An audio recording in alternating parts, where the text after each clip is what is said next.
Hi guys, welcome back to Irfan media. இந்த வீடியோவில் என்ன அப்டேட் பார்க்க போனால், பிக் பாஸோட முதல் அப்டேட் வந்துருச்சுன்னு சொன்னாங்க. இன்றைக்கி கிராண்ட் ஃபினாலியோட ஷூட்டிங் ஸ்டார்ட் பண்ண போகிறாங்க 9 மணிக்கு. அதன் முன்னாடி பார்த்தீங்கன்னா ஓட்டிங் லிஸ்ட்டில் யார் யார் இருக்கான்னு கடைசியில் பார்த்துடலாம்.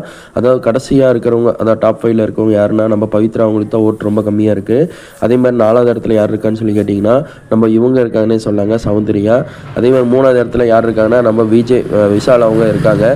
2வது இடத்துல முத்துக்குமரன் அவங்க இருக்காங்கன்னு சொல்லியிருக்காங்க. அதாவது இது வந்து பார்த்திங்கன்னா நான் சொன்னவங்கலாம் டாப் 1, டாப் 2, டாப் 3, டாப் 4. ஏன்னா ரயான் அவங்கள கனெக்ட் பண்ண முடியாது. ரயான் அவங்க டாப் இதில் டேரெக்டாகவே உள்ளே போயிட்டார், அந்த இது டிக்கெட்டு ஃபைனலி வாங்கி. இப்போ வந்து பார்த்திங்கன்னா ஓட்டிங் ரொம்ப கடைசியாக இருக்க காரணத்தினால பவித்ரா அவங்க வீட்டை விட்டு வெளியே போயிட்டாங்கன்னு சொல்லி தகவல் வந்திருக்குன்னே சொன்னாங்க. பவித்ரா அவங்க தான் பிக் பாஸ் வீட்டை விட்டு வெளியே வராங்க, ஃபஸ்ட்டு ஸ்டேஜுக்கு வராங்க, கிராண்ட் ஃபினாலி ஸ்டேஜுக்கு. இதை பற்றி உங்களோட கருத்து என்னவாக இருக்குன்னு கமெண்டில் சொல்லுங்கள். பவி அவங்க வின் பண்ணுவாங்க இல்லை எதிர்பார்த்துட்டு வந்தோம், ஆனால் பவித்ராக்கு இந்த மாதிரி விஷயம் நடந்திருக்கு. நீங்கள் எதிர்பார்த்தீங்களா இந்த மாதிரி விஷயம் நடக்கும்னு சொல்லி கமெண்டில் சொல்லுங்கள். சௌந்தர்யா ரன்னராக இருக்கும் வாய்ப்புகள் இருக்குது. தேங்க்யூ ஃபார் வாட்சிங் வீடியோ.